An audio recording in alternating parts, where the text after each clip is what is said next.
Es un gusto verles a todos, saludarles, bienvenidos a todos quienes nos visitan. Esta es Casa de Oración, Casa de Dios, también su casa. Sean muy bienvenidos, nos da gusto tenerles con nosotros. Vamos a la palabra de Dios, si va conmigo, la primera carta a los Corintios, capítulo 4.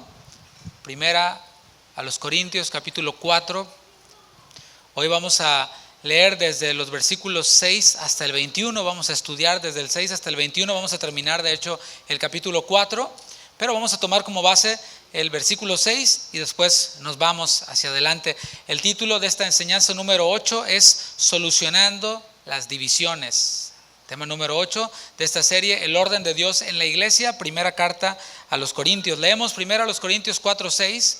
Dice: por esto, hermanos, os he presentado como ejemplo en mí y en Apolos, por amor de vosotros, para que en nosotros aprendáis a no pensar más de lo que está escrito, no sea que por causa de uno os envanezcáis unos contra otros. Vamos a orar. Señor, gracias porque nos permites reunirnos de esta manera, aún con distanciamiento, con máscara, con las regulaciones necesarias. Te damos gracias porque podemos reunirnos, Señor, mientras que en otros lugares no lo pueden hacer. Nosotros tenemos esta libertad. Te pedimos, Padre, que hables a nuestras vidas por medio de tu palabra. En todos estos versículos que vamos a leer, casi un capítulo completo, estamos seguros de que tú nos vas a hablar, de que tú vas a traer a nuestras vidas esta exhortación, esta consolación y esta paz que trae tu palabra, Señor, para transformar nuestras vidas. En tus manos ponemos todo esto, Señor. Te pedimos que nos hables, usa mis labios, usa estas notas y, Señor, que tu Espíritu sea enfocando nuestras mentes. En el nombre de Jesús. Amén. Amén. Hoy vamos a terminar de tratar el tema que nos ha ocupado ya 4 capítulos, o le ha ocupado a Pablo 4 capítulos de esta carta, 8 enseñanzas para nosotros. Hoy concluimos con este tema que es la división. Han sido 8 enseñanzas en donde Pablo está dirigiéndose no a la población entera en Corinto. La carta que nosotros estamos estudiando, la primera carta a los Corintios, no está dirigida a toda la población en Corinto en aquel tiempo, sino que está dirigiéndose específicamente a la iglesia de Dios. Y eso lo vemos en el capítulo 1, veámoslo solo a manera de repaso.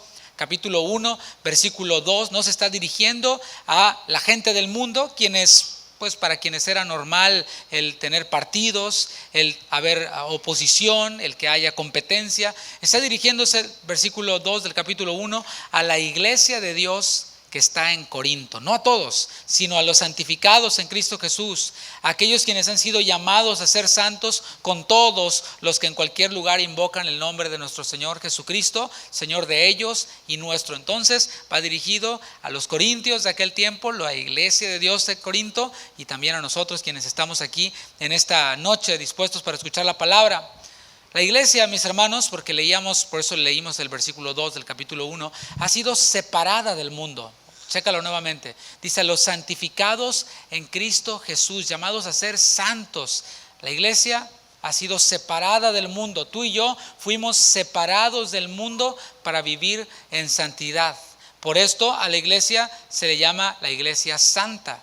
La iglesia es apostólica porque está basada y fundada sobre la doctrina de los apóstoles. Es santa porque ha sido separada del mundo, no a amoldarse al mundo, sino separada del mundo, y ha sido unida a Cristo. La iglesia se separó del mundo para unirse a Cristo, y Cristo espera a que la iglesia esté unida entre sí. Fue separada del mundo para unirse a Cristo, y Cristo espera que la iglesia esté unida entre sí. La unidad en la iglesia, mis hermanos, glorifica a Cristo. ¿Por qué? Porque contribuye con la gran comisión que le dio el Señor Jesús antes de ascender a los cielos a sus discípulos, a los apóstoles. Les dijo: vayan por todo el mundo y prediquen el evangelio a toda criatura. Es predicar el evangelio, la gran comisión, y la iglesia en unidad glorifica a Cristo. Fíjate lo que oró Jesús en Juan capítulo 17, versículo 21. En su conocida oración sacerdotal, antes ya de ir a la cruz, Jesús oró de esta forma en Juan 17, 21.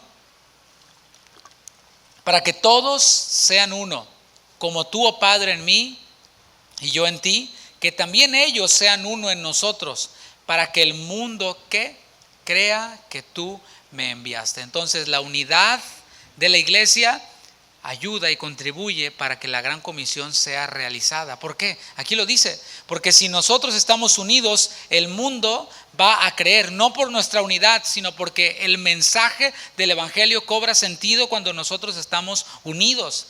Así que la división en la iglesia, ya sea la iglesia local o la iglesia universal, estorba a la proclamación del evangelio. ¿Cómo va a creer en un mensaje de paz con Dios si es predicado por creyentes quienes no están en paz entre ellos mismos, quienes están divididos? La división estorba la proclamación del evangelio y por lo tanto vitupera el nombre de Cristo. Y por esto es un problema serio. 4 capítulos nos ha ocupado y le ha ocupado al apóstol Pablo. Un problema serio requiere soluciones serias. Me acordaba de un comercial hace años que decía, más o menos este era el eslogan, ¿no? Decían, problemas reales requieren soluciones reales y problemas serios requieren de soluciones serias. A menudo nosotros tratamos de complicar las cosas, ¿no? Las complicamos más de lo que son, pero hay que ser objetivos. Por ejemplo, si hay un problema en un país, en una nación, ¿con qué se va a solucionar ese problema? Con la Constitución. Por eso un país tiene una Constitución y se apela a la Constitución para solucionar los problemas del país. Ahora, usando la misma lógica, si hay un problema en la iglesia de Cristo, la cual, como dice 1 de Timoteo capítulo 3 versículo 15, es columna y es baluarte de la verdad, sostiene y defiende la verdad, y esa verdad es la palabra de Dios. ¿Cómo vamos a solucionar el problema que hay en la iglesia si es que llega a haber uno?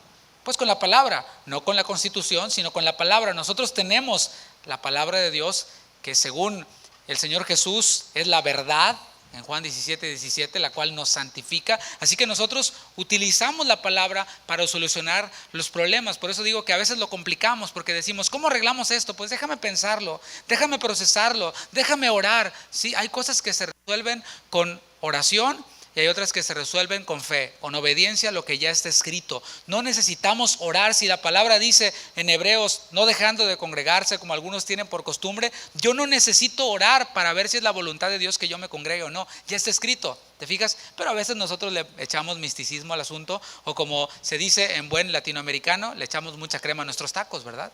Porque se sabe que no solo hay tacos en México, sino también en Guatemala y en otros países, ¿verdad?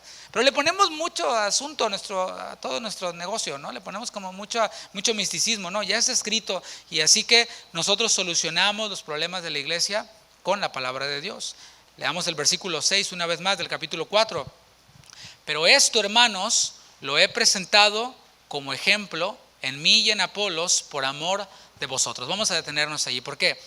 Porque anteriormente en el capítulo 3, versículo 22, dijo que tanto él, o sea Pablo, quien escribió esta carta a los Corintios, como todos los demás hombres de Dios, les pertenecían. ¿Se acuerdan? Que les dijo, ustedes no nos pertenecen a nosotros, nosotros les pertenecemos a ustedes. Tanto Pablo como Apolos, como Cefas, como Cristo, les pertenecemos a ustedes. Y en el capítulo 4, en este capítulo, de los versículos 1 al 5, dijo que ellos no son señores, no son dueños, sino que son siervos, pero siervos no de la iglesia, sino de Jesús, que son administradores no de sus propios mensajes, sino de los mensajes de Dios, de los misterios de Dios.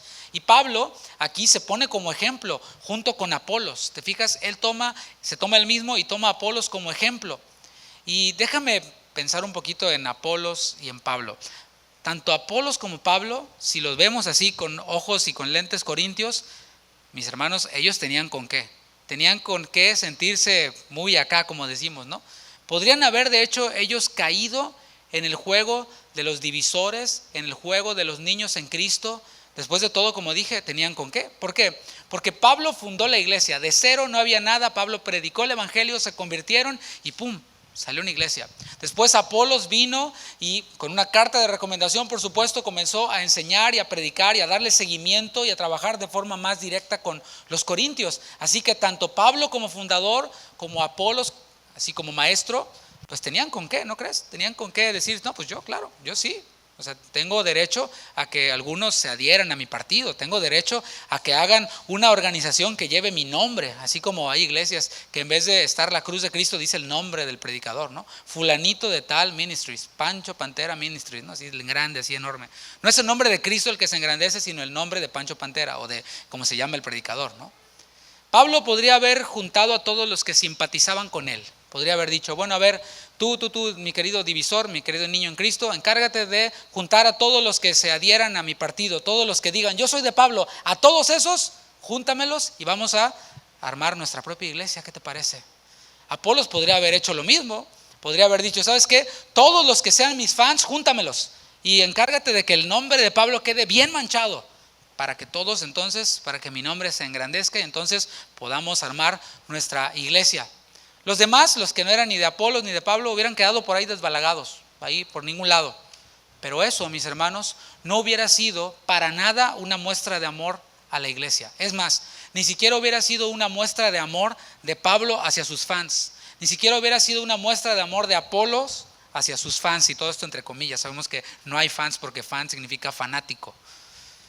Esto hubiera sido más bien una muestra de amor a sí mismo. Si Pablo hubiera dicho, júntenme a todos mis fans, manchen el nombre de Apolos y armemos nuestra iglesia, hubiera sido una muestra de amor de Pablo a sí mismo. Una muestra de amor a su propio orgullo, un deseo de pelear, un deseo de ganar, como si esto fueran competencias, como si esto fuera una pelea de box. Yo te pregunto, ¿quién gana cuando esto pasa?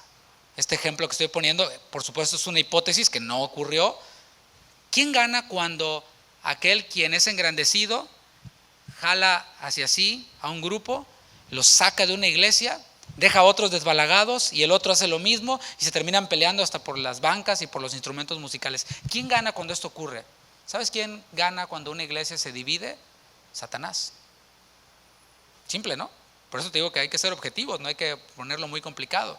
Cristo quiere unir su iglesia, Satanás quiere dividir la iglesia de Cristo, y cuando alguien contribuye para esto, está haciendo equipo con Satanás, y si se le puede decir que gana, el que gana es Satanás. Pablo les dice, si van a ver algo en nosotros, porque por supuesto que Pablo, ni Apolos, ni Cefas eran de esta calaña que yo te estoy diciendo, les dice, si van a ver algo en nosotros, como siervos y administradores de los misterios de Dios, que sea lo siguiente. Continuamos leyendo el versículo 6. Para que en nosotros aprendáis a no pensar más de lo que está escrito. En la traducción lenguaje actual dice, no hay que hacer ni decir más de lo que dice la Biblia. ¿Qué tal? Para que nosotros aprendáis a no pensar más de lo que está escrito. No hay que hacer ni decir más de lo que dice la Biblia. Por eso decía que si hay un problema serio en una iglesia, se ha de resolver con la palabra de Dios. Los creyentes guiamos nuestra vida por la palabra de Dios. Resolvemos nuestros problemas con la palabra de Dios. Ahora yo te pregunto, ¿cuál es el resultado cuando nosotros, en vez de resolver nuestros problemas en la iglesia, de resolverlos con la Biblia, los resolvemos con cualquier otra cosa? Con la opinión, con la competencia, con el pleito, con calumnia, con murmuración, con especulación, todo este asunto, ¿no? ¿Cuál es el resultado? Lo continúa diciendo el versículo 6. No sea que por causa de uno, porque te acuerdas que dijimos la enseñanza anterior, que todo empieza cuando alguien deja de pensar conforme a la palabra, todo lo bueno, todo lo puro, todo lo de buen hombre, y empieza a especular y a darle vuelo a la hilacha en su mente, y después hace uso de la primera enmienda, de la libertad de expresión, pero la usa mal, y empieza a calumniar, y empieza a dispersar su mugrero que tiene en su cabeza, porque no es bueno, no es puro, entonces es mugroso, ¿no? Entonces empieza a dispersar todo su mugrero por toda la congregación, y entonces ya tienes un problema como este. Pero dice, no sea que por causa de uno, de ese, os envanezcáis unos contra otros.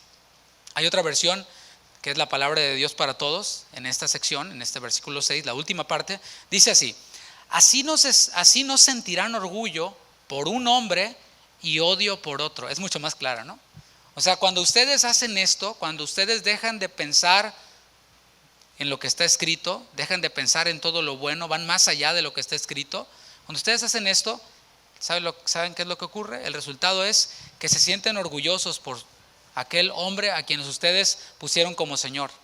Pero como el mal trae más mal, después ustedes sienten odio por el otro. Los que se habían adherido a Pablo lo amaban con todo su corazón, pero odiaban a Apolos. Y este amor, entre comillas, como no proviene de Dios, dura 2-3 meses, como dicen por ahí, ¿verdad? Escoba nueva barre bien, y después se van con el que viene, ¿no? Actuar fuera de la palabra en la resolución de problemas, mis hermanos, trae resultados fuera de la palabra. Lo acabamos de ver. Envanecimiento y odio. Ahora, Pablo, recordemos un poquito su trayectoria, había sido perseguidor de la iglesia. ¿Qué actitud podría tener un perseguidor de la iglesia? Pues no era alguien muy así como que, ay, a ver, te voy a encarcelar, golpéenlo por favor. Ay, sí, qué bonito lo golpean. No, era una persona así como dicen, echada para adelante, ¿no? Apolos, por otro lado, se percibe como un hombre con un temperamento fuerte, quien era un hombre que era fuerte para predicar, o sea, era de un carácter fuerte, por decirlo así. Ahora, si ellos hubieran seguido su instinto de peleoneros y hubieran defendido su partido y hubieran defendido a sus fans, hubieran alimentado las especulaciones en contra de los demás siervos. Y la especulación, mis hermanos, rápidamente se hubiera convertido en odio. Cuando nosotros nos manejamos a través de la intriga, a través de la especulación y sembramos intriga, lo que ocurre es que muy rápidamente esa semilla de intriga empieza a brotar y se convierte en amargura, se convierte en odio. Esto no lo hace un hombre de Dios, mis hermanos. Los corintios se enorgullecían por la sabiduría de su hombre favorito, pero si vamos a lo que está escrito, y lo vemos en Jeremías capítulo 9, versículo 23, ¿qué es lo que dice la palabra acerca de la sabiduría? Dice Jeremías 9, 23, así dijo Jehová, no se alabe el sabio en su sabiduría, ni en su valentía se alabe el valiente. O sea, no te las des de, no, es que yo era perseguidor y yo siempre ganaba todos los pleitos y siempre sacaba mis rollos a mi favor. No se alaben eso, ni en su sabiduría, en su astucia, ni en su valentía. Ni el rico se alabe en sus riquezas, mas alábese en esto el que se hubiere de alabar, en entenderme y conocerme que yo soy Jehová, que hago misericordia, juicio y justicia en la tierra, porque estas cosas quiero, dice Jehová. Veamos lo que está escrito, ¿no? Ustedes hablan de sabiduría. Bueno, la sabiduría no tiene que ver con conocimiento, no tiene que ver con valentía, no tiene que ver con riqueza. La sabiduría tiene que ver con conocer a Dios. Hay una frase que dice mucho mi amigo, el pastor Julio Márquez, de Casa de Oración México, y es esta. Dice así: no hay problema que no se solucione con humildad. Es una frase corta pero profunda, ¿no? No hay problema que no se solucione con humildad. Piénsalo. El problema más grande que teníamos nosotros los hombres se llama pecado. Y era un gran problema, ¿no? Que nos llevaba a la muerte y que lleva a la muerte a todo aquel quien permanece en el pecado. Pero ese gran problema que no tenía solución por nuestra propia fuerza, fue solucionado con Filipenses capítulo 2, versículo 8. Con el sentir de Cristo Jesús, quien no escatimó el ser igual a Dios como cosa que aferrarse, sino que se despojó a sí mismo, tomó forma de siervo y estando en la condición de siervo, se hizo obediente hasta la muerte y muerte de cruz. El gran problema de la humanidad se solucionó con humildad. ¿Qué te parece? ¿Habrá un problema entre nosotros, entre la iglesia, que no se solucione con humildad? Claro que no, pero te digo que luego nosotros le echamos mucha crema a nuestros tacos y lo complicamos más. Este problema, mis hermanos, se debe de solucionar con humildad. Hacer un lado la opinión propia y seguir lo que la palabra dice, porque hoy, como dije, cerramos este ciclo de la división en la iglesia y quiero dejar muy claro eso, que es lo que la palabra dice. Todo problema se soluciona con humildad. Que hagamos a un lado nuestra opinión, que hagamos a un lado que siempre gano yo, que siempre tengo que tener la razón yo, porque yo soy quién sabe quién. Hacer a un lado eso y ceñirnos a lo que la palabra de Dios dice. La sección que viene, de los versículos 7 al 14, es fuerte, así que abroches el cinturón y recuerde que no son mis palabras. Vamos a leer lo que dice la palabra. Yo quisiera hablarles acerca de los ositos cariñositos cristianos, ¿verdad? De Barney cristiano, ¿verdad? Te quiero yo y yo, ¿cómo es? Y tú a mí, somos una familia. Pero vamos a leer lo que dice la palabra y aquí es una reprensión, es una amonestación. Quienes vinieron el domingo nos va a hacer un poquito de sentido, ¿no? Es una amonestación a una iglesia que está envanecida, a una iglesia que se estaba autoengañando, a una iglesia que se estaba autodestruyendo. Comienza haciendo 3 preguntas. Dice así, la primera: porque ¿quién te distingue? Ahí nos vamos a detener para meditar en esto. Pregunta Pablo a una iglesia que se está autoengañando, que se está autodestruyendo y les dice a todos: ¿quién los distingue? O sea, ¿quién les dijo a ustedes que son mejores que los demás? Y parece que está hablando en primera persona, como si le dijera a alguien, no dice su nombre, pero como que está pensando en alguien y le dice, porque ¿quién te dijo que eres mejor que los demás? ¿Quién te distingue? Bueno, la palabra de Dios no te distingue. O sea, la palabra de Dios no te dice a ti que eres mejor que los demás. La palabra de Dios no. La palabra dice lo siguiente en Gálatas capítulo 3, versículos 26 al 28. Dice así a la iglesia de Dios que está en Galacia o que estaba en Galacia. Les dice, pues todos sois hijos de Dios. O sea, no hay alguien quien te distinga. O sea, no hay hijo de Dios VIP. No hay hijo de Dios acá de la alta. No. Todos sois hijos de Dios por la fe en Cristo Jesús. No fue por tu mérito, no fue porque vienes de un linaje de predicadores, no fue porque tienes una maestría, un doctorado en teología, en divinidades. No fue por eso. Todos sois hijos de Dios por la fe en Cristo Jesús. Por gracia sois salvos por medio de la fe. Y esto no de vosotros, pues es un don de Dios. Continúa el versículo 27, porque todos los que habéis sido bautizados en Cristo, todos de Cristo Jesús, estáis revestidos. Ya no hay judío ni griego, no hay esclavo ni libre, no hay varón ni mujer, porque todos, diga todos, vosotros sois uno en Cristo Jesús. A ver, ahora respondamos a la pregunta de Pablo. Porque ¿quién te distingue? Nadie. Todos somos hijos de Dios. Seamos esclavos, tengamos green card o tengamos algo ahí en proceso, o tengamos ciudadanía, o tengamos doble o triple nacionalidad. Si hemos confiado en Cristo, todos somos hijos de Dios. Todos los creyentes tenemos el mismo valor, pero evidentemente hay algunos creyentes quienes tienen mayores capacidades que otros. Eso no es, nadie tenemos problema en reconocerlo, ¿verdad? Por ejemplo, hay creyentes, genuinos creyentes, quienes tienen una memoria fotográfica. Hay creyentes quienes lo leen así y después te lo dicen. Memoria fotográfica, creyentes en Cristo, ¿no? Wow, ¿no? Es impresionante eso. Yo quisiera tener eso. Yo tengo que leer las cosas 500 veces para que se me quede algo. Otros tienen una facilidad de palabra impresionante. O sea, no se atoran, no dicen, verdad, verdad, verdad. Hay quienes usan esa muletilla, ¿no? Amén, aleluya, gloria a Dios. No lo dicen porque realmente lo sientan, sino es muletilla, ¿no? Amén, hermanos, ¿verdad? ¿Cuántos dicen amén? Ese tipo de cosas. No, hay quienes tienen una facilidad de palabra impresionante y pueden hablar y no se atoran, no se traban, no se confunden. Otros tienen una capacidad analítica bien aguda, o sea, pueden ver el texto y pueden hacer análisis del texto y hacer comentarios del texto de una manera impresionante, como el pastor Raúl Borboa el miércoles nos estaba compartiendo la palabra, ¿no? Por ejemplo, déjame, lo pongo más en contexto de lo que estamos leyendo. Cefas, o sea, el apóstol Pedro, dijo en su segunda carta, en el capítulo 3, versículo 16, dijo que las cosas que Pablo escribía, el apóstol Pablo, algunas de ellas eran difíciles de entender. Así dijo. Entonces, quienes decían, yo soy de Pablo, decían, yo tengo la capacidad para entender esas cosas que Pablo escribe, que son muy difíciles. ¿Sí me estoy comunicando? Estoy en un alto nivel cognoscitivo, en un alto nivel analítico, en un alto nivel filosófico, porque yo puedo entender esas profundidades teológicas que Pablo escribe. ¿Te fijas? Por eso Pablo hace la segunda pregunta, capítulo 4, versículo 7, la segunda parte de 1 Corintios. Ya que les dijo, ¿quién te distingue? Pues la palabra no. Tú solito te quieres sentir la mamá de Tarzán y la última coca del desierto, ¿no? Pero después hace la siguiente pregunta. Si es que tienes capacidad para entender cosas agudas, si es que tienes capacidad para hablar, si es que tienes cualquier don que tengas, le pregunta, ¿qué tienes que no hayas recibido? O sea, si tienes alguna de estas capacidades, ¿quién te la dio? Dios. Dios nos la dio. O sea, es Dios quien nos da capacidades. Yo me sorprendo cómo hay niños quienes nunca han tomado una lección de música. Les pones un instrumento en la mano y le sacan sonido.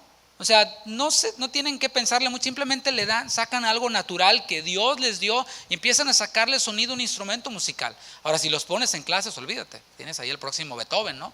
Pero hay quienes tienen esta capacidad dada por Dios y les dice, ¿qué de lo que tienes lo has recibido? Pues nada, todo nos ha sido dado por Dios. Pero si no usamos esto que Dios nos ha dado para edificar a la iglesia, ¿de qué sirve? ¿De qué sirve? Ahora, como decía, lo que nosotros tenemos, las capacidades que tenemos como hijos de Dios, no las generamos nosotros. O sea, no es, yo lo generé, yo lo desarrollé. No, nos fue dado por Dios. Y eso es lo que dice la Biblia. Santiago capítulo 1, versículo 17. Santiago 1, 17. Dice, toda buena dádiva, regalo, y todo don perfecto desciende, ¿de dónde? De lo alto, del Padre de las luces, en el cual no hay mudanza ni sombra de variación. Ahora, vamos a suponer que naciste en una familia, como les dijo Pablo a los mismos corintios, ¿no? Que les dijo, no hay entre ustedes muchos nobles, no hay entre ustedes muchos sabios, no hay muchos poderosos, pero vamos a suponer que eres noble, que eres de sangre azul, que traes sangre de la realeza. Bueno, nadie escogimos eso. O sea, yo no escogí en qué familia nacer, ni tú, nadie escogimos en qué familia nacer. El Señor nos insertó ahí en esa familia y ahí a lo mejor te tocó ser criado en una familia de gente millonaria, o a lo mejor no, en una familia de clase obrera, pero mis hermanos, todo eso lo hemos recibido de Dios. Toda buena dádiva y todo don perfecto desciende de lo alto, del Padre de las luces. Vamos con la tercera pregunta, en 1 Corintios 4, 7, en la tercera parte del versículo. ¿Qué tienes que no hayas recibido? Dice, y si lo recibiste, o sea, si no lo generaste tú, sino que te lo dieron, ¿por qué te glorías como si no lo hubieras recibido? Esta pregunta es a la vez una afirmación y una acusación. Dice, ¿y si lo recibiste? ¿Sí lo recibiste? Sí. ¿Por qué te glorías como si no lo hubieras recibido? Y ahí está la acusación. En otra versión dice, ¿por qué presumes como si lo hubieras conseguido tú mismo, como si lo hubieras generado tú mismo? ¿Por qué presumes? La acusación es esta: eres un orgulloso. Tú que te jactas por eso que tú mismo no generaste, que tú mismo no conseguiste, eres un orgulloso. Les dije que la amonestación estaba fuerte, ¿verdad? Y apenas comienza. Antes de continuar, recordemos que Pablo ya les dijo la realidad de la condición social a estos miembros de la iglesia en Corinto. En el capítulo 1, versículo 26 al 28, leamos de nuevo esto que cité ahorita de manera rápida. Les dijo, pues mirad, hermanos, ahorita en el capítulo 1 iba apenas entrando, ¿no? Y aquí en el capítulo 4 ya está rudo, pero en el capítulo 1 iba entrando apenas y les está diciendo, pues mirad, hermanos, vuestra vocación, que no sois muchos sabios según la carne, ni muchos poderosos, ni muchos nobles, sino que lo necio del mundo escogió Dios para avergonzar a los sabios. Y lo débil del mundo escogió Dios para avergonzar a lo fuerte. Y lo vil del mundo y lo menospreciado escogió Dios. Y lo que no es, para deshacer lo que es. Con esto en mente, mis hermanos, tratemos de captar el tono en el que Pablo les está escribiendo. Ahora saltemos al versículo 8 del capítulo 4. Después de que les dijo esto, ¿no? Les dijo, son unos orgullosos porque se jactan de esas cosas que han recibido por gracia.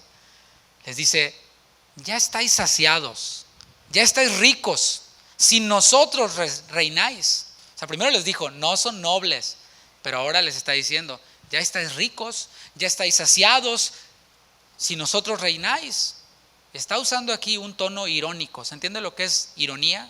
O sea, está diciendo, sois ricos, pero no son. O sea, es como si le dices a un gordito, estás bien flaquito. O sea, no, nada que ver. Está usando un tono irónico. En su mayoría, como hemos visto, son esclavos. Y uno que otro de clase alta sí había, pero les dice Pablo, ustedes ya se sienten saciados, ya se sienten ricos, ya se sienten reyes. Y esto, mis hermanos, es lo que abunda en la iglesia actual. Estoy hablando ahora de iglesia universal. Aquellos quienes se han apegado a esta teología del reino ahora, no tienes que buscarlo.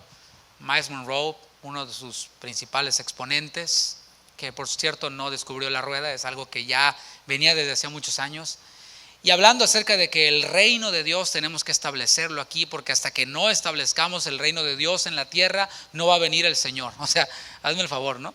Como que nosotros vamos a generar y a provocar la venida de Cristo. Cuando el Señor dijo, el día ni la hora, nadie lo sabe, mucho menos ustedes lo van a generar. Pero es el hombre haciendo un lado a Dios y poniendo a Dios en lugar del hombre. Y esto es lo que ha desencadenado toda una gama de enseñanzas, de predicadores, de libros, de música, de material que nosotros conocemos como la doctrina de la prosperidad. La palabra de fe, tú solo decrétalo, solo visualízalo, decrétalo. Mírate arriba de ese Rolls Royce y lo vas a tener. Y ahí tienes, años llevan mirándose arriba del Rolls Royce y jamás. El único que tiene Rolls Royce es el magnate de Dios que les dijo que hicieran eso, ¿no? Suena ridículo, ¿no? Suena ridículo. Quienes están, yo me veo como rey, yo soy rey, yo voy a reinar, yo voy a tener las naciones y quién sabe qué tanta barbaridad. Ridículo suena, pero no salen de lo mismo. Toda la vida han estado allí. Bueno, así de ridículos se ven aquellos quienes se jactan de su conocimiento. Quienes jactándose de ese conocimiento menosprecian a los demás. Quienes juzgan implacablemente las intenciones del corazón de otros. Quienes se creen autosuficientes, así se ven de ridículos. De hecho, el Señor Jesús reprendió fuertemente también a una iglesia, la iglesia de la Odisea, quienes tenían esta misma actitud. Era una actitud, te fijas, que se manifestaba en toda la iglesia. Todos en la iglesia andaban de divisores y todo este asunto y se sentían como que, no, yo ya, a mí que me den cuentas a mí, yo no voy a andarle dando cuentas a nadie porque yo soy rey. Y la hermanita por ahí, porque yo soy empoderada y soy la princesa del Señor y todos estos rollos, ¿no? Bueno, el Señor Jesús los reprendió, los de la Odisea, en Apocalipsis capítulo 3, versículo 17. Es una reprensión fuerte a una iglesia también que estaba envanecida, que era arrogante.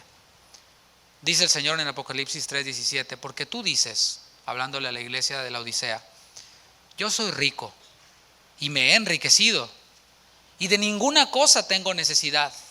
Y no sabes que tú eres un desventurado, miserable, pobre, ciego y desnudo. ¿Qué tal? Está fuerte, ¿no? O sea, el Señor Jesús, por un lado, sí nos apacienta en pastos verdes, sí unge nuestros ojos y nuestra cabeza con aceite, pero cuando agarramos este tipo de monte, este tipo de rollo, el Señor no nos deja ahí. A las iglesias Dios no las deja allí. Y Dios no necesita ningún Avenger del Señor que se levante y que diga, yo ahorita voy a... No, el Señor puede. ¿Cuántos dicen amén? El Señor puede corregir a su iglesia y lo hace a través de su palabra, no a través de ningún revolucionario por ahí. Y les dice, te crees muy rico y dices que te has enriquecido y que no tienes necesidad de nada. Es más, ni de congregarme tengo necesidad porque yo tengo el internet, ¿verdad? Y el tuyú. Yo no necesito ningún pastorcito. Bueno, el Señor te dice, eres un desventurado, un miserable, un pobre, un ciego y un desnudo. Así es como Pablo baja de la nube a los arrogantes de Corinto. Dice la segunda parte del versículo 8. Ustedes dicen que ya están reinando, que ya son lo máximo. Les dice Pablo todavía hablando en este lenguaje irónico. Y ojalá reinaseis, para que nosotros reinásemos también juntamente con vosotros. O sea, ojalá fuera real lo que ustedes dicen que están viviendo por fe. Pues nos hubieran invitado a su fiesta, ¿no? Dice Pablo. Si esto fuera así, nosotros nos hubiéramos enterado, ¿no creen? Dice Pablo. Si ustedes ya estuvieran en ese momento que va a llegar, porque va a llegar un momento en el cual ya no vamos a tener necesidad de nada. Ya no habrá llanto, ya no habrá tristeza, ya no habrá dolor. Va a llegar, pero si así fuera, si ya estuviéramos en ese reino ahora, que muchos proclaman y que desde este tiempo ya estaba en sus mentes, los apóstoles se hubieran enterado, dice Pablo, nosotros ya hubiéramos sabido. Pero, aún en ese tiempo, hay sufrimiento y hay dificultades. ¿Cuántos dicen amén? Aunque muchos digan, no lo declares, porque te va a venir, ¿no? Como si fuera metafísica. No. Seguimos viviendo en un mundo en donde hay sufrimiento, en donde hay dificultades, en donde si no trabajas, no comes, en donde si no pagas el mortgage por 3 meses, te echan de la casa. O sea, seguimos viviendo en un mundo imperfecto. Y nosotros los creyentes vivimos estas imperfecciones del mundo. Somos afectados por el sufrimiento, somos afectados por las dificultades. Y si viene una recesión, nosotros, aunque seamos hijos del rey, también somos golpeados por ellas. Aún a quienes ellos estimaban como amos y como señores también eran víctima de las circunstancias. Ahora, el apóstol Pablo comienza a describir cómo era la situación en la que él, a quien habían elevado al nivel de Señor, y los demás apóstoles estaban experimentando. Les dice Pablo, nosotros somos sus gallos. Ustedes dicen, Pablo es mi gallo, ¿no? Bueno, déjame te muestro cómo estamos nosotros sus gallos. Versículo 9. Porque según pienso, dice Pablo, Dios nos ha exhibido a nosotros los apóstoles como postreros. Ustedes andan reinando, pero nosotros los apóstoles somos exhibidos como postreros, como los últimos, como a sentenciados a muerte, pues hemos llegado a hacer espectáculo al mundo, a los ángeles y a los hombres. Él está haciendo referencia a aquellos desfiles que se hacían cuando los generales vencedores entraban a las ciudades después de haber ganado una batalla. Entraban triunfantes y todos arrojándoles sus guirnaldas y acá haciéndoles reverencia y aplaudiendo y todo y cantando y haciendo sus coros ahí, ¿no? Ellos entraban triunfantes y atrás de ellos venía todo lo que habían conquistado, y hasta atrás venían los esclavos a quienes habían capturado vivos, y los iban a utilizar, por supuesto, para ser puestos como espectáculo, para ser devorados por fieras, para ser entrenados como gladiadores y que los mataran, y pues para que fueran protagonistas de películas, pero las películas de antes eran de una sola toma y eran de veras. Pablo dice que así los hombres veían a los apóstoles. Ustedes nos elevan a calidad de señores y amos, pero piensen cómo nos ven los hombres a nosotros. No nos ven como héroes, sino más bien nos ven como objetos de burla. Versículo 10.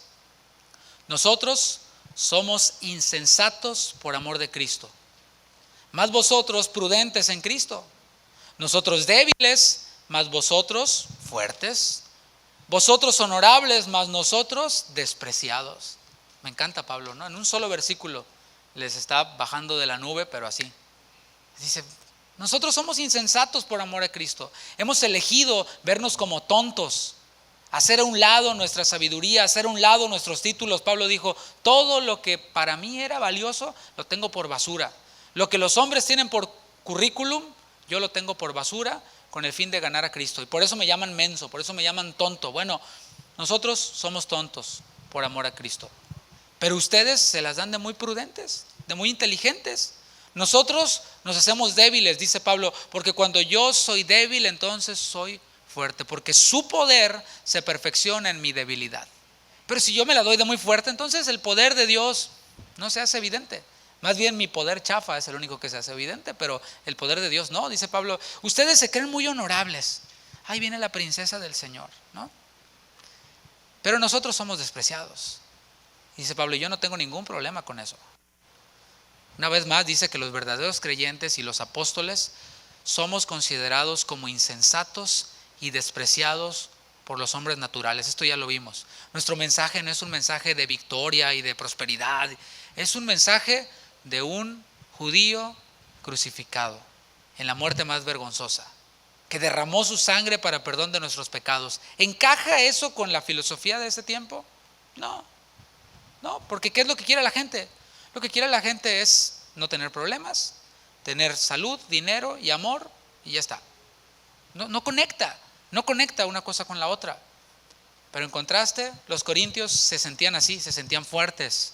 Se habían adaptado a esa filosofía del mundo, de supresión del sufrimiento, de un buscar la felicidad, entre comillas, el placer. Y ellos se habían adaptado a esto. Y lo habían logrado de tal forma que hasta eran respetados por el mundo. A lo mejor hasta Grammys les daban a los de Corinto, los cantantes de Corinto les daban Grammys por la alfombra roja, con Celia Cruz y con todos los demás artistas, ¿no? El mejor disco de alabanza es para Daddy Yankee, y se lo entrega él, ¿verdad? Y todo este rollo, a lo mejor eran así, ya se habían adaptado al mundo. Estoy solamente poniéndole en nuestro contexto, ¿no?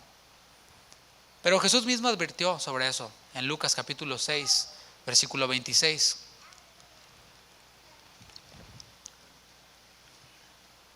Lucas 6, 26 dice Jesús, ay de vosotros, o sea, qué dolor con ustedes cuando todos los hombres hablen bien de vosotros, porque así hacían sus padres con los falsos profetas. O sea, si nosotros como creyentes, si nosotros como predicadores estamos siendo atractivos para el mundo, entonces, mis hermanos, no estamos cumpliendo nuestra función.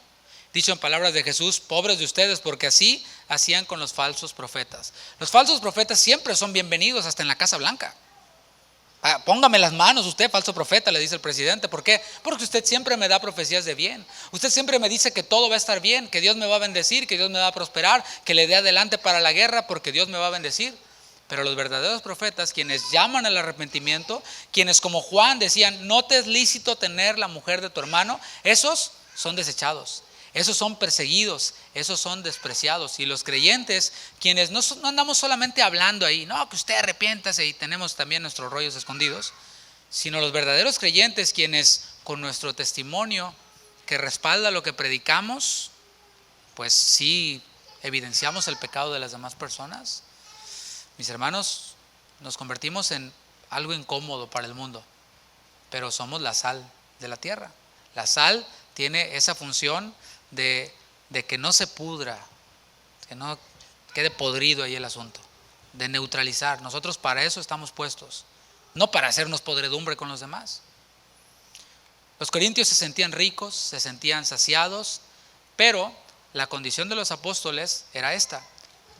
Empieza a decirlo en el versículo 11 del capítulo 4. Dice Pablo, estos somos sus gallos. Capítulo 4, versículo 11. Dice, hasta esta hora padecemos hambre, tenemos sed. A ver, vamos a detenernos allí y vamos a pensar con lo que está escrito, con lo que Jesús ya había dicho. Ellos tenían el ejemplo de su maestro. ¿Quién fue su maestro? Jesús. Jesús es conocido como el verbo, como la misma palabra, el verbo hecho carne, la palabra encarnada.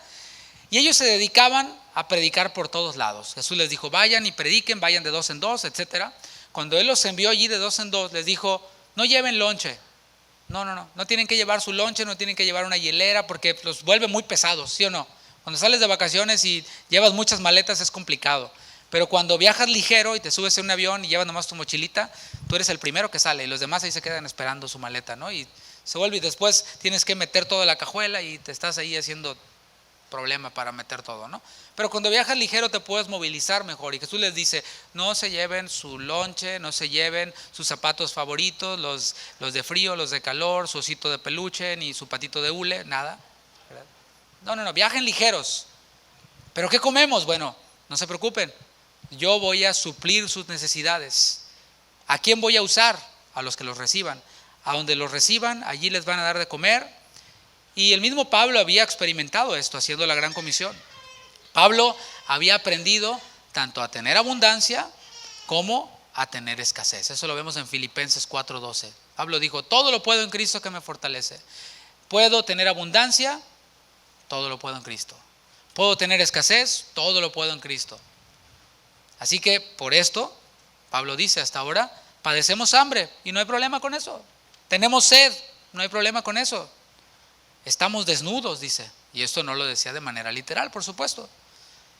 Puede traducirse como andamos mal vestidos, dice Pablo. Tenemos hambre, tenemos sed. O sea, cuando dice tenemos hambre, no es que tenemos una heladera llena de comida, no es que tenemos cases de agua para si se viene otra pandemia y un huracán. No tenemos más que lo suficiente para vivir. No tenemos tampoco la mejor ropa, andamos mal vestidos. Y el Señor también les dijo, estamos viendo lo que está escrito, les dijo, no lleven 2 túnicas. No. Ellos estaban dispuestos a hacer eso, a no llevar 2 túnicas, a quedarse solamente con lo que traían puesto. ¿Te imaginas a Pablo llegando a X lugar, visitando el río para lavar la túnica, ¿no? Para que no diera y después ponérsela otra vez? Así se la pasaban. No tenían mucha ropa, estaban dispuestos a contentarse solamente con el sustento, solamente con el abrigo, como dice 1 Timoteo capítulo 6, versículo 8. Y continúa diciendo, somos abofeteados, tal y como su maestro. Ellos estaban dispuestos a ser abofeteados. ¿Cuántos aquí están dispuestos a ser abofeteados? ¿Sí? Ya como que lo pensó. Bueno, Pablo sí, decía, nosotros no solo estamos dispuestos a ser abofeteados, sino que ya hemos sido abofeteados. En Hechos 23, versículo 3, el mismo Pablo fue abofeteado por el sumo sacerdote. Pablo le dijo, ¿verdad? Dios también te golpeará a ti, pared blanqueada, ¿verdad? Pero ya después supo que era el sumo sacerdote y se disculpó. Pero vemos que Pablo estuvo dispuesto y seguramente no era la primera vez que abofeteaban a Pablo. Seguramente no lo era. Y continúa diciendo, y no tenemos morada fija, porque Jesús dejó escrito que ya que él no tenía dónde recostar su cabeza, ellos también no necesitaban estar establecidos en un solo lugar. ¿Por qué? Porque por causa del ministerio iban a andar por todos lados, y ellos no tenían casa propia. Ahora vamos al versículo 12. Dice, nos fatigamos trabajando con nuestras propias manos. O sea, Pablo se está asegurando de que no los vean como señores. No. No tenemos que comer, no tenemos que beber, tenemos nomás una muda de ropa, nos abofetean y además trabajamos con nuestras propias manos. Y es que en aquel tiempo el trabajo manual era para la clase baja. Aquellos quienes trabajaban con sus manos y no con la cabeza, solo con la cabeza, sino con las manos, eran considerados como gente de clase baja. Ahora piénsalo, estamos viendo el ejemplo de Jesús, Él es el verbo. Estamos pensando lo que está escrito, el ejemplo que Jesús dio. Jesús tuvo un oficio cuando estuvo en esta tierra. O sea, Jesús no vino y dijo, no, pues yo soy el Mesías y no hago nada. No. Él fue enseñado en un oficio. El oficio que Jesús realizaba era tecton en el griego. Se traduce como carpintero, otros lo pueden traducir también como trabajador de la piedra. El hecho es que Jesús trabajaba con sus manos. Jesús era un carpintero. Y el mismo Pablo tuvo que trabajar con sus manos en ocasiones. Él también sabía un oficio y era hacer tiendas. Y esto Pablo no tenía ningún problema en hacerlo para poder suplir sus necesidades, para poder suplir las necesidades incluso de aquellos quienes trabajaban con él. Allí mismo en Corinto, Pablo trabajó con Priscila y con Aquila haciendo tiendas, supliendo sus necesidades y las de su equipo de trabajo. Para él no era ningún problema el tener que trabajar en otra cosa si era necesario. Él no decía, ¿qué van a pensar mis fans? Quienes saben que yo soy discípulo de Gamaliel, quienes saben que yo soy, la octava maravilla y que vengan a mí a contratarme para que les construya una tienda. No, él no tenía ningún problema con eso. Dice Pablo, nos maldicen y bendecimos, padecemos persecución y lo soportamos, tal y como Jesús lo enseñó en el Sermón de la Montaña, en Mateo capítulo 5, versículo 44. Les dijo, Pablo les dijo, piensen en lo que está escrito. Así nosotros vivimos. Nos maldicen y bendecimos, padecemos persecución y la soportamos. Jesús dijo en Mateo 5, 44, bendecid a los que os maldicen. Ahora, cuando hablamos de maldición no se trata nomás de un conjuro ahí que te echan, ¿no? Un diente de ajo, qué sé yo, de brujerías que luego hacen por ahí. No. Maldecir es hablar mal. Así de simple. Se pone más práctico el asunto, ¿no? Si hablan mal de ustedes, dijo Jesús, ustedes hablen bien de ellos. Busquen algo bueno que decir de ellos. Y si no tienen nada bueno que decir, mejor no digan nada de aquellos quienes hablan mal de ustedes. Si los calumnian, ustedes no respondan con calumnia, porque, mis hermanos, cualquiera puede decir cualquier cosa de quien sea. Si alguien inventa un chisme de ti, tú también puedes inventar un chisme de la otra persona. O sea, tienes esa capacidad, pero nosotros no nos regimos de esa manera. Así que si ustedes son maldecidos, si los maldicen, ustedes bendígalos. Si los calumnian, no respondan con calumnia. Y esto es imitar a Cristo precisamente. Dice primera de Pedro 2:23, dice que Cristo, cuando le maldecían, no respondía con maldición. Cuando hablaban mal de él, él no respondía hablando mal de la otra persona. Y eso, mis hermanos, es algo que debemos de nosotros desarrollar desde la palabra, es fruto del Espíritu. Es que a mí yo soy muy claridoso. Es que yo no tengo pelos en la lengua. Pues póngase, hermano, porque dice la palabra, ¿no? Jesús, cuando le maldecían, no respondía con maldición. Cuando padecía, no amenazaba. No decía, me estás haciendo pasarla mal y te las voy a cobrar. Me las vas a pagar, ¿no? Él no amenazaba. ¿Él qué hacía? Él encomendaba la causa al que juzga justamente. Y qué rápido se nos olvida esto, ¿no? Sobre todo cuando nos tienen allí, Cuando nosotros somos las víctimas de la calumnia, de la maldición y de todo esto, qué difícil es quedarse callados. Qué difícil es no defenderse y decir, bueno, no me voy a poner aquí a pelear con nadie. Simplemente voy a encomendar la causa al Señor y el Señor va a hacer justicia. Y creo que el Señor puede hacer mejor justicia que nosotros. ¿O tú cómo ves? Seguro, ¿no? Dice el versículo 13, capítulo 4. Nos difaman y rogamos. ¿Qué quiere decir esto? Los verdaderos ministros, mis hermanos, siempre son objetos de difamaciones. Ahora, para que se entienda mejor lo que es una difamación, te voy a leer la definición.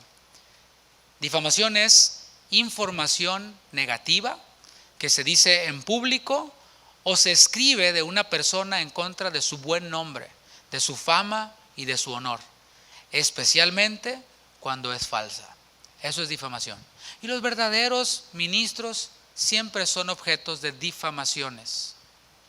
Hace tiempo hablaba yo con mi pastor, con el pastor Chuy Olivares, y le decía, pastor, me están difamando. Y yo esperaba que me iba a decir, véngase mijito para acá, pobrecito, ¿no? Que me iba a dar unas.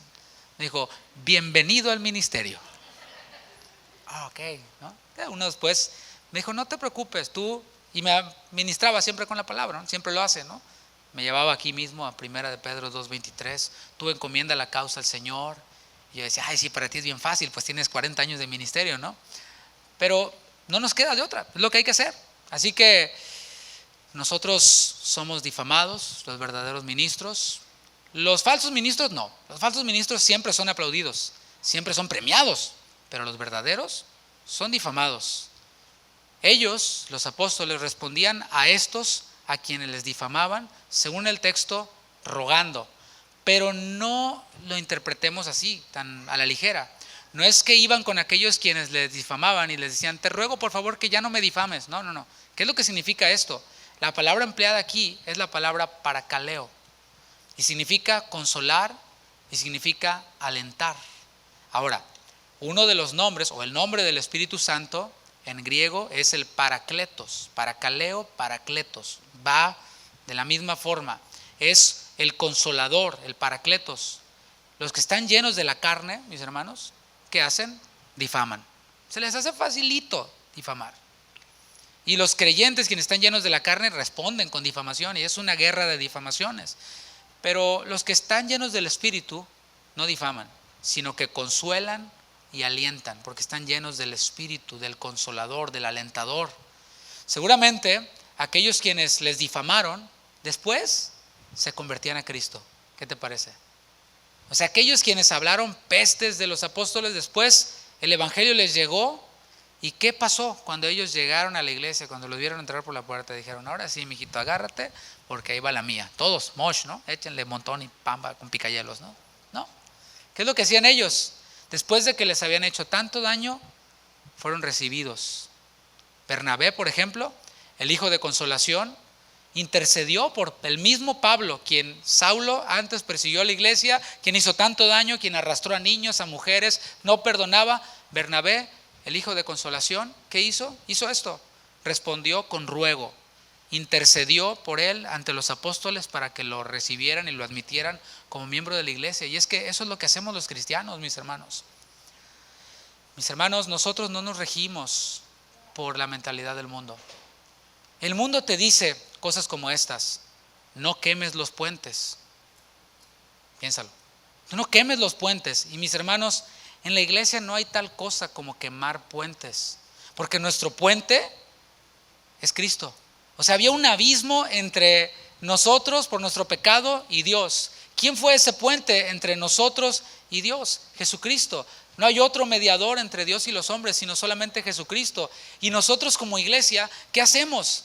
Trabajamos con Cristo. Nosotros no quemamos ningún puente. Nosotros, aún aquellos quienes apostatan de la fe, aún aquellos quienes persiguen a la iglesia, aún aquellos que hacen daño a la iglesia, si se arrepienten, el puente no está quemado. Por más que hagan lo que hagan, el puente sigue estando allí, porque nosotros estamos llamados a esto, a hacer la función del Espíritu, del Paracletos.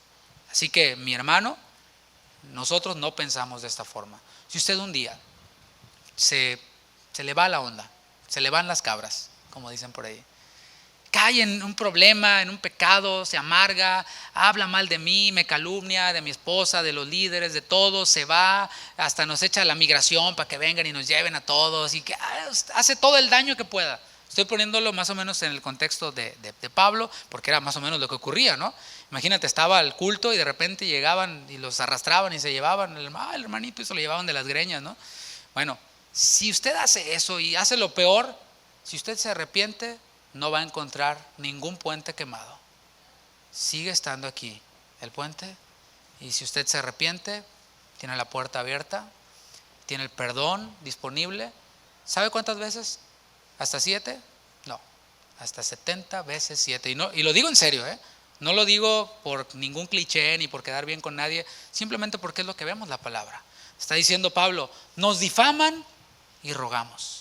Rogamos por aquellos quienes nos difaman delante de Dios y decimos, Señor, están en tus manos, concédeles arrepentimiento, que vuelvan a tu camino, y si vuelven a la iglesia, Señor, les daremos la bienvenida y los abrazaremos como hermanos. Continúa diciendo Pablo, hemos venido a ser hasta ahora como la escoria del mundo, el desecho de todos. Los apóstoles, mis hermanos, no eran considerados como grandes, ¿te fijas? Ante el mundo. No eran considerados como grandes, sino como ¿qué? Como escoria, como algo desechado, algo que no tiene ningún valor. Esta semana salimos de viaje y alguien, no sé quién, no voy a ver a quién, de mi familia, a lo mejor hasta fui yo, ¿verdad? No sabemos. Se nos olvidó cerrar el refrigerador y la puerta del refrigerador se quedó abierta por 4 o 5 días que estuvimos fuera. Así que te encargo cómo estaba la comida cuando llegamos. Nadie se quería comer, ni la leche, ni el queso, ni nada de lo que estaba allí. Era desecho, lo tuvimos que tirar a la basura. Bueno, algo así eran considerados los apóstoles, como escoria, algo que no tiene ningún valor.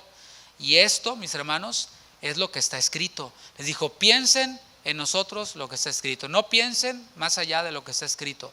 En Juan 15, capítulo 18, el Señor Jesús les dijo a sus discípulos, si el mundo os aborrece, sabed que a mí me ha aborrecido antes que a vosotros. A mí me ha desechado el mundo antes que ustedes. Así que si ustedes los desechan, si los tienen por escoria, si los tienen por lo peor, pues a mí también, dice Jesús. Conmigo también lo hicieron. Así que no se sorprendan. Y Pablo les dice, piensen en nosotros así es como está escrito. No como señores, no como dueños, como lo que está escrito, como los aborrecidos, como los abofeteados, como los que no tienen dónde recostar su cabeza, como, bueno, nada que ver con Daniel Javif ni con los motivadores del mundo, nada que ver. Versículo 14. No escribo esto para avergonzaros, dices tú, ay, lo bueno, sino para amonestaros como a hijos míos amados. Y le doy tantas gracias a Dios porque tuvimos oportunidad de escuchar un mensaje o 3 mensajes de los padres con los hijos en la palabra en Efesios, de cómo Dios trabaja con nosotros como padre, cómo nosotros, se espera la palabra que nosotros trabajemos con nuestros hijos, que les instruyamos, que les corrijamos, que les disciplinemos si es necesario. Y aquí entonces Pablo empieza a usar esta figura de un padre con sus hijos. No les escribo para avergonzaros, sino para amonestaros como a hijos míos amados.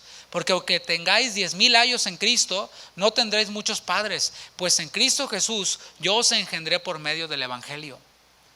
Ya que el tono de esta sección de la carta es fuerte, amerita que Pablo aclare que su objetivo no es avergonzarlos con una vergüenza destructiva. O sea, una cosa es el bullying que le hacen a un niño. Eres un X, ¿no? No le voy a poner para que no se distraiga. El bullying que le hacen y lo están avergonzando y lo hacen sentir mal al niño y le dicen nombres y nombres y nombres y el niño queda avergonzado y queda desarmado y se siente mal. Eso es una vergüenza que destruye. Pero mis hermanos, por otro lado, vemos que hay una vergüenza que es buena. La vergüenza que sentimos por nuestro pecado ante Dios. Esa vergüenza que es buena nos guía al arrepentimiento, nos guía a decir, Señor, yo no la hago. Soy una vergüenza, de verdad que sí.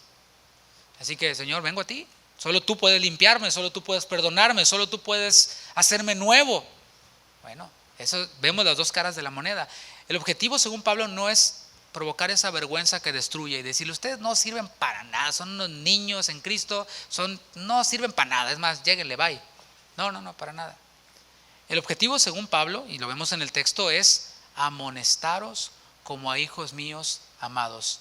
Amonestar, se los recuerdo, lo dijimos el domingo, es nouteteo y significa poner en mente. No significa mente, es poner en la mente, es aconsejar. Cuando tú le das un consejo a tu hijo, no es porque lo quieres destruir, ¿verdad que no? No es porque quieres avergonzarlo y hacerlo sentir como el peor del mundo, no. Estás diciendo, hijo, no lo hagas así, hazlo así. Si tú actúas de esta manera, estás siendo ingrato, por poner un ejemplo. Porque tienes todo esto y tu actitud de ingratitud no coincide con todas las bendiciones que has recibido. Estás poniéndole eso en la mente a tu hijo. Eso es amonestar, es aconsejar. Te aconsejo que cambies esa actitud, que agradezcas por las bendiciones que tienes, etcétera, ¿no? Y esta vergüenza que causa el consejo es positiva y cumple con el objetivo ¿de qué? De que el amonestado recapacite y diga, sí es cierto, mi actitud apesta. No tiene nada que ver mi actitud con las bendiciones que yo he recibido. ¿Sabes qué? Perdóname Dios, perdóname papá, perdónenme todos por mi actitud y bueno, voy a cambiar. ¿Te fijas? Las dos caras de la moneda. Esta vergüenza que causa el consejo de Dios es positiva y cumple con el objetivo de que el amonestado recapacite. Por esto Pablo apela, como dije, a la figura de un padre, según el modelo de Dios. No cualquier padre, sino un padre que conoce a Dios, un padre que desde este conocimiento de la experiencia de vivir y de tener a Dios como padre, cría a sus hijos.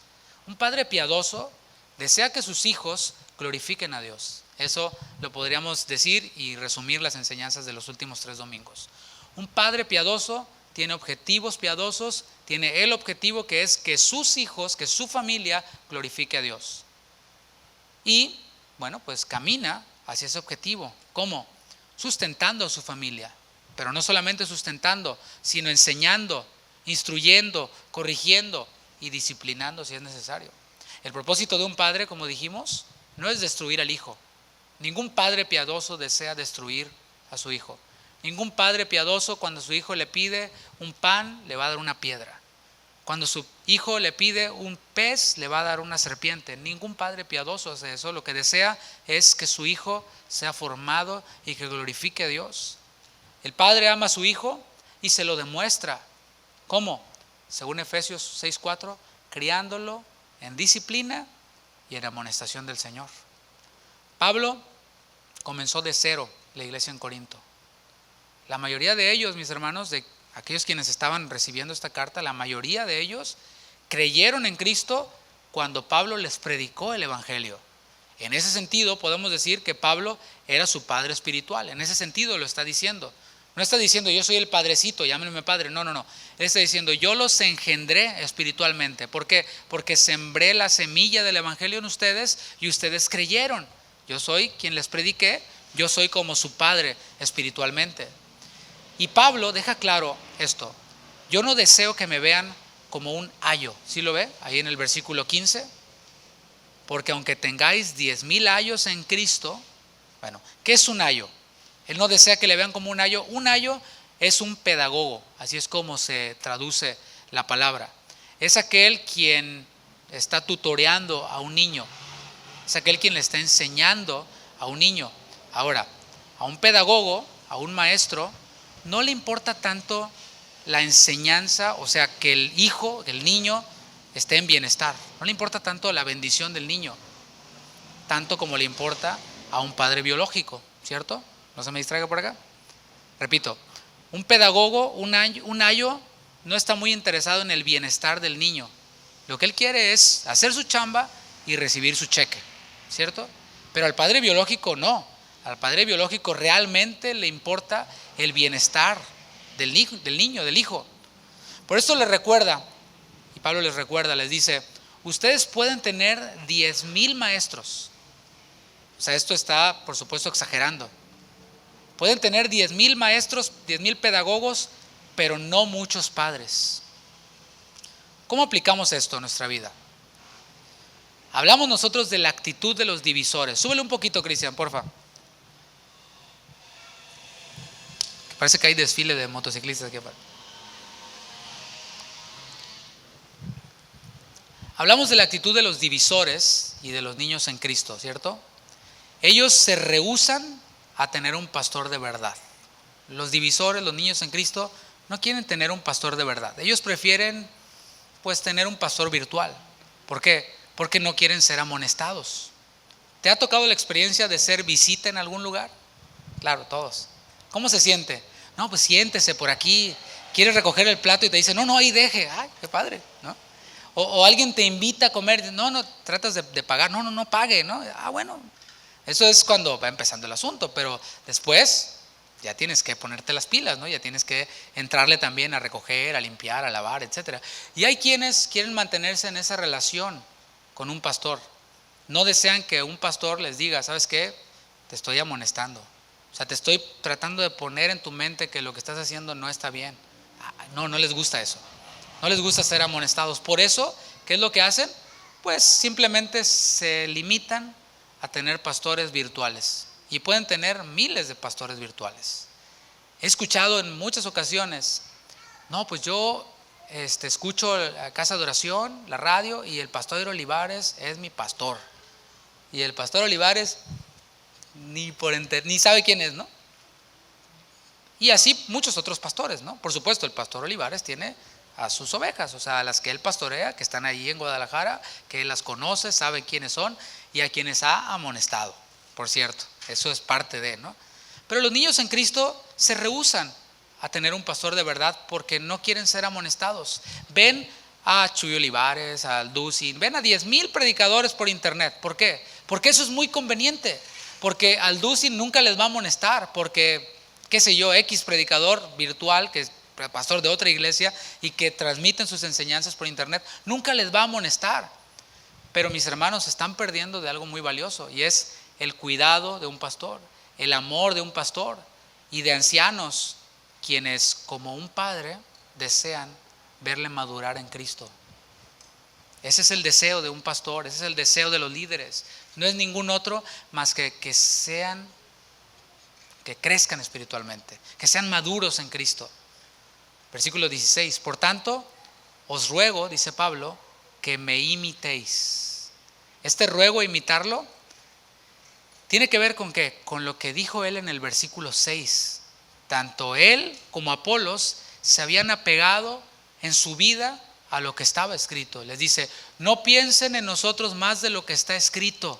¿Por qué? Porque ellos se habían apegado a lo que estaba escrito. Él estaba siguiendo el ejemplo de Cristo, lo vimos. Y podía decir, imítenme. Pablo podía decir, imítenme. Y le vuelve a decir en el capítulo 11 de 1 Corintios, en el versículo 1. Dice, sed imitadores de mí, así como yo de Cristo. Mis hermanos, esa es una gran responsabilidad. Para un pastor es una gran responsabilidad decir esto, decir, imítenme a mí como yo imito a Cristo. Y hay quienes se quedan allá atorados y dicen, no, pues a ver, si el pastor imita a Cristo, entonces, no, a ver, ¿por qué no compartimos la responsabilidad? ¿Podrá usted, hermano, como padre, decirle a su hijo, imítame a mí como yo imito a Cristo? ¿Qué tal? Estamos a mano ya entonces, ¿no? Pero no es algo imposible. Si nosotros vivimos de acuerdo a la palabra, podemos decirle esto a nuestros hijos, imítame a mí, porque yo imito a Cristo. ¿Soy perfecto? No, solo Cristo es perfecto, pero yo busco imitar a Cristo, busco parecerme a Cristo, y tú imítame a mí en eso. Versículo 17.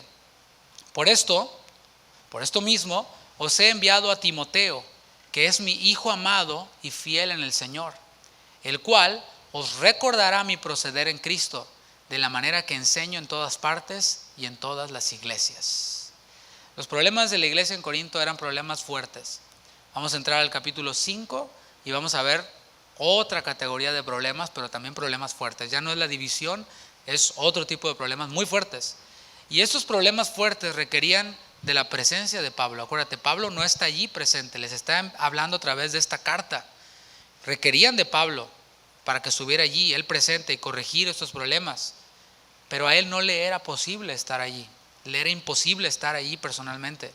Por eso Pablo toma una decisión, y la decisión es enviar a un hermano mayor para que vaya con estos hijos suyos espirituales. Y les manda a un hermano mayor, no de Pablo, sino de ellos, a un hermano en la fe. ¿Para qué? Para que él pueda tratar el asunto. ¿Se trata de quién? Se trata de Timoteo. Timoteo también se convirtió bajo la predicación de Pablo. Por eso en su primera carta, capítulo 1, versículo 2, le llama mi hijo en la fe. Y aquí le dice, les mando a Timoteo, mi hijo amado. Timoteo, por cierto, no era ajeno a la iglesia de Corinto. ¿Quién mejor que Timoteo, quien se había convertido bajo el ministerio de Pablo, quien conocía a los hermanos en Corinto porque había estado allí? ¿Por qué? Vemos en 2 Corintios 1:19 que él mismo estuvo allí predicando junto con Pablo y junto con Silas. Pablo habló en el versículo 2 que los administradores de los misterios de Dios debían ser fieles. Y aquí se está refiriendo a Timoteo como un hijo amado y fiel. ¿Te fijas? Y esto, mis hermanos, lo podía constatar la iglesia, porque la iglesia conocía a Timoteo y sabían que Timoteo había sido fiel. Había sido fiel enseñando. Lo que le ponían a hacer a Timoteo, Timoteo lo hacía. Y no era Timoteo de los que no, pues ahora sí, mañana quién sabe. Y Timoteo no, pues no sé, no vino, no le avisó a nadie, quién sabe. No, que ya no va a venir Timoteo, ¿cómo ves? Ya se fue, no le avisó a nadie, pues bueno. No. Timoteo era fiel. Timoteo era fiel y la iglesia lo podía constatar. La función de este hermano mayor iba a ser recordar lo que estaba escrito. ¿Qué? Bueno, lo que Pablo mismo ya les había enseñado en esos 18 meses que estuvo allí con ellos. Les iba a enseñar Timoteo también lo que les volvió a enseñar en esa carta, porque ellos recibieron la carta y les dijo, ahí les va Timoteo. Y Timoteo les va a recordar lo que yo les escribí en esa carta.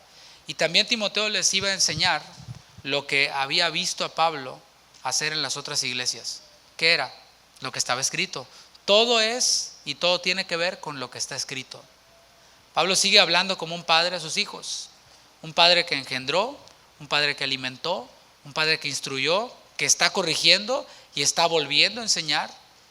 Pero si el hijo no corrige, mis hermanos, después de todo este proceso, ya no es por ignorancia, sino por rebeldía, por obstinación. Pablo tenía en mente, de hecho, a algunos de esos hijos rebeldes y obstinados.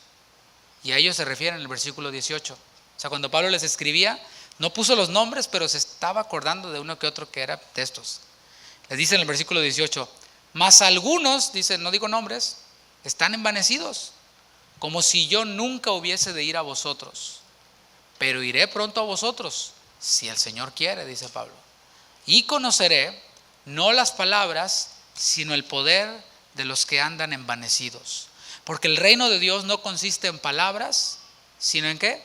En poder. Vamos a explicar esto rápidamente. Él les deja claro que no se trata solamente de andar hablando y presumiendo, andar murmurando y diciendo, no, pues yo sí soy bien, tengo mucho discernimiento y que yo soy mejor que todos ustedes, son unos tontos y a mí no me hacen tonto. Les deja claro que no se trata nomás de andar hablando, de andar presumiendo. ¿Se trata de qué? De dar fruto. La palabra dice, en esto conoceréis que sois mis discípulos, en que lleven mucho fruto. No se trata de andar hablando y dándoselas de no, el fruto. Por sus frutos los conoceréis. Los divisores que discuten, los divisores que marean con su palabrería, generalmente tienen sus vidas hechas un desastre. Ves a sus hijos y dices, ok. Ves su esposa, ves su vida en general, su fruto, su vida, y dices, no, pues sí, habla muy convincente, ¿no? Habla con mucho, pero no hay fruto. Generalmente sus vidas son un desastre. Un padre piadoso que enseña, que instruye, que corrige, vuelve a enseñar, pero ve que su hijo no corrige, ¿qué es lo que hace? Lo vimos el domingo. Lo disciplina. Y vimos ya, si quieres saber más de esto, escucha la enseñanza del domingo. Por eso Pablo cierra esta sección preguntando esto en el versículo 21. ¿Qué queréis? Hablándoles como padre. ¿Iré a vosotros con vara o con amor y espíritu de mansedumbre? El otro día estábamos hablando un poco acerca de la disciplina y me preguntó, era nueva la persona y me decía, ¿a poco allí les pegan a los hermanos? No. Era nueva la persona, ¿no? Pero no, aquí Pablo podría entenderse así, ¿no? Alguien quien no sabe, pues Pablo les va a ir a pegar o qué onda, ¿no? No. Está hablando dentro de este lenguaje de un padre hablándoles a sus hijos.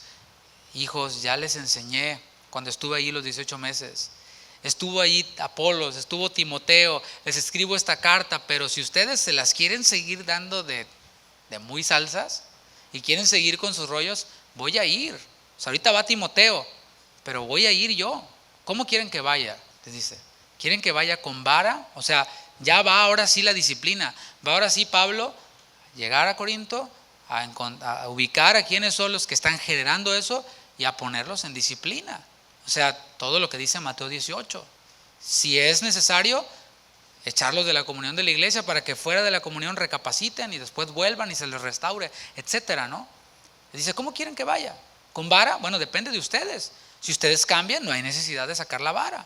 Pero si ustedes permanecen en la palabra y reciben la amonestación, reciben la exhortación, pues iré yo, dice Pablo, con amor, con espíritu de mansedumbre. La decisión era de ellos, mis hermanos. Tú que quizás te criaste con padre y madre, te tocó que llegaba tu papá del trabajo, ¿no? ¿Cómo te gustaba, cómo preferías que llegara tu padre del trabajo? ¿Que llegara con el cinto, verdad?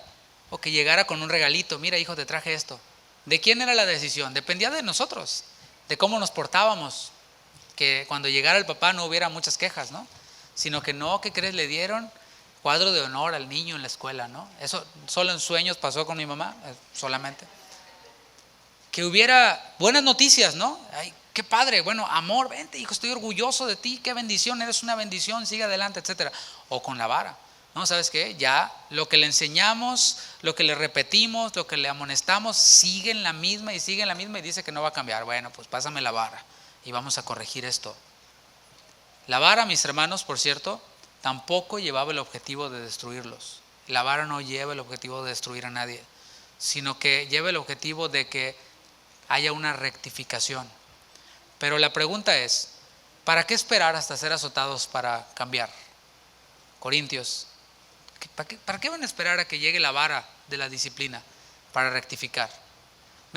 Sería mejor que llegue Pablo con amor y que llegue en buena onda, en buen plan, en vez de que llegue, ¿verdad?, corrigiendo. Las consecuencias para quien destruye el templo de Dios, mis hermanos, son graves. Para concluir, estoy concluyendo ahora sí. ¿Cuáles son las consecuencias? Capítulo 3, versículo 17. Quien destruye el templo de Dios, Dios le destruirá también a él. Entonces sí son graves, ¿no?, las consecuencias. Pero en su amor y en su paciencia, en su longanimidad, en la longanimidad de Dios, el Señor nos enseña en su palabra. Nos vuelve a enseñar en su palabra, nos instruye en su palabra, nos corrige cuando tropezamos, nos amonesta y también nos disciplina con su palabra. La división, como lo vimos, es una triste realidad, pero tiene solución. La división y todos los problemas se resuelven con dos elementos. Número 1, con la palabra, y número 2, con humildad para obedecer la palabra. Es simple, ¿no? No es complicado. Nosotros lo complicamos. Así que tengamos la humildad para recibir esta palabra implantada, la cual, como dice Santiago 1:21, puede salvar nuestras almas. Estos 4 capítulos, estas 8 enseñanzas que hemos visto, tengamos la humildad para recibirlas nosotros. No pensemos, esto le queda perfecto a... No, di tu nombre, si te queda. El saco, como dicen, te lo pones, corriges, eres bendecido y todos somos bendecidos. Porque recuerda que el cuerpo de Cristo está formado por muchos miembros. Y si un miembro anda pensando todo lo malo, todo lo que no es digno de alabanza, y anda hablando, contamina el cuerpo, daña al cuerpo, estorba el cuerpo para que crezca, para que fluya en bendición. Y si hay alguien quien está en una iglesia así, nos está viendo, por supuesto, esta no es, y dice, es que todos son unos corintios allí. Bueno, si tú no eres, no te vayas, porque pues imagínate, tú eres el único santo allí y te vas, pues no, qué difícil, ¿no? No, quédate, persevera, recibe la palabra implantada, la cual puede salvar nuestras almas, puede salvar nuestra iglesia. Solo así podremos disfrutar de las grandes riquezas espirituales de las que habla el capítulo 1, de esas promesas que hemos recibido en Cristo. Todos amamos esto, todos queremos recibir las promesas de Dios, todos queremos disfrutar de las riquezas espirituales en Cristo. Pero mis hermanos, si tenemos estorbo en nuestra vida, si tenemos amargura en nuestra vida, si estamos involucrados en este tipo de cosas de una u otra forma, porque vimos que de esto tanto peca el que mata la vaca como el que le agarra la pata, ¿verdad? O sea, tanto el que calumnia como el que se presta para oír la calumnia y para dispersar la calumnia, tiene también responsabilidad, lo hemos visto, como el que planea, como el que es parte de, todos tenemos responsabilidad. Así que, ¿qué hemos de hacer? Pues recibamos la palabra con humildad y seamos también nosotros parte de la solución a este problema. Si vemos que algo está ocurriendo, seamos parte de la solución y no seamos más problema en este asunto. Le invito a que se ponga de pie y vamos a orar. Señor, muchas gracias. Gracias por tu palabra, porque ella es verdad. Tu palabra es verdad. Gracias porque nos has reunido aquí para hablarnos y nosotros nos hemos reunido para que tú nos hables. Esa palabra tú inspiraste al apóstol Pablo para escribirla a los creyentes en Corinto. Pero esta palabra, al ser inspirada por ti, nos alcanza a nosotros y es para nosotros también. No queremos tenerla por menos, no queremos menospreciarla, queremos abrazarla, porque sabemos que podremos ocuparla en algún momento de nuestra vida. Quizás hay entre nosotros hermanos quienes son nuevos en la iglesia, quienes tienen poco que se hicieron miembros de esta iglesia, o que simplemente van llegando, personas quienes nos ven. En algún momento esta palabra les será útil y aplicable, porque vemos y lo podemos ver en estos 4 capítulos de 1 a los Corintios que la iglesia no es perfecta, ha sido separada del mundo, ha sido santificada para ser unida a Cristo, pero mientras que estamos en esta tierra, por nuestra carne hay conflictos, hay problemas, hay asuntos que no deberían de estar, pero que están ahí. Y tú, Señor, no desechas a tu iglesia. Aún la iglesia que esté más perdida y más separada de la palabra tiene la oportunidad de un día volver a tu palabra. Pues no es en nombre de un hombre ni de un ministerio lo que hace que una iglesia sea verdadera, sino es tu palabra. Tu iglesia, Señor, es columna y baluarte de la verdad. Queremos ser nosotros de aquellos quienes proclaman tu verdad. ¿Cómo van a creer, Señor, aquellos quienes no te conocen, si entre nosotros estamos divididos? Si entre nosotros hay envanecimiento, se pone a un hombre como héroe y al otro se le desecha y se le odia. No puede haber esto entre nosotros, Señor. No debe haber esto entre nosotros. Queremos, Señor, orar junto contigo esa oración que hiciste en Juan 17, que sean uno, que seamos uno, así como tú y el Padre son uno. De esta manera el mundo creerá que tú nos enviaste. Señor, en medio de tiempos como estos de incertidumbre, de tiempos como estos de crisis en muchos lugares, que nosotros, Señor, seamos luz verdaderamente, y no por medio de cosas materiales, sino que seamos luz y que la gente del mundo, cuando escuche tu evangelio, sea discipulada y llegue a la iglesia, encuentre una iglesia que está unida, una iglesia que se ama entre sí, una iglesia que se amonesta y que desea el bien y la edificación unos de otros. Señor, te pedimos por cada pastor de las diferentes congregaciones de Casa de Oración y de las demás congregaciones en el mundo. Danos la sabiduría, Señor. No queremos atraer la atención hacia nosotros. No queremos ganar adeptos para nosotros. Queremos, Señor, que haya discípulos tuyos, que haya hijos tuyos, que caminen en verdad, en integridad. Pues tú vendrás por una iglesia pura, por una iglesia sin mancha y sin contaminación. Eso no va a cambiar. queremos ser nosotros parte de esa iglesia. Gracias, Señor, por tu palabra. Gracias por esta tarde. Te invito a que pongas tu mano ahí sobre tu hermano que está a tu lado. Si es alguien de tu familia, pon tu mano sobre él, sobre tu esposa, sobre tu familiar. Y simplemente dale gracias al Señor por su vida. Tú conoces la situación de tu familiar. Simplemente dale gracias al Señor o pídele al Señor lo que tú necesites. A veces nuestro mismo entorno familiar está dividido y traemos a la iglesia ese tipo de conductas. El esposo con la esposa están divididos, no están en un mismo pensamiento. Después traemos a la iglesia esas conductas. Señor, perdona nuestra necedad, perdona nuestro envanecimiento.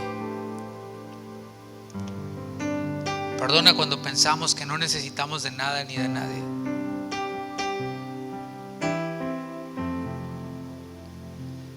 Señor, queremos cada vez más ver que tu iglesia es parte de la solución y no del problema. Los maestros, los pastores no desean destruirnos, no desean destruir a nuestros hijos si nos dicen que han de conectarse a alguna clase, han de enviar alguna tarea. Lo que desean y oran es que nuestros hijos crezcan en santidad, que crezcan en conocimiento de ti. Danos, Señor, la sabiduría para, como padres, unirnos en equipo con los maestros, con los pastores, para hacerles el bien a nuestros hijos. Nosotros mismos colaborar con eso. Gracias, Señor, por la bendición que nos das de ser parte de una iglesia local, de tener pastores, de tener hermanos como Timoteo, hermanos mayores que nos recuerdan lo que está escrito. Queremos únicamente regirnos por lo que está escrito en tu palabra. Ella es la única que puede darnos los recursos para solucionar cualquier problema, y también nuestra humildad para recibirla, para obedecerla. Es lo que contribuye para que podamos ir al siguiente nivel. Señor, queremos salir de esta etapa de confinamientos y de restricciones fortalecidos. Queremos salir de esto listos para hacer la gran comisión y hacerla ahora mismo, no esperar a cuando ya no estén las limitaciones, sino que ahora mismo empecemos a obedecer esa encomienda que nos has dado a todos los creyentes. Y así, Señor, que cuando tú vuelvas nos encuentres ocupados haciendo tu obra. Te pedimos todo eso en tu nombre, Señor. Sigue obrando, sigue trabajando en nuestras vidas, en el nombre de Jesús. Gracias, Señor. Amén. Amén. Mis hermanos, que el Señor les bendiga, que pasen una muy buena noche.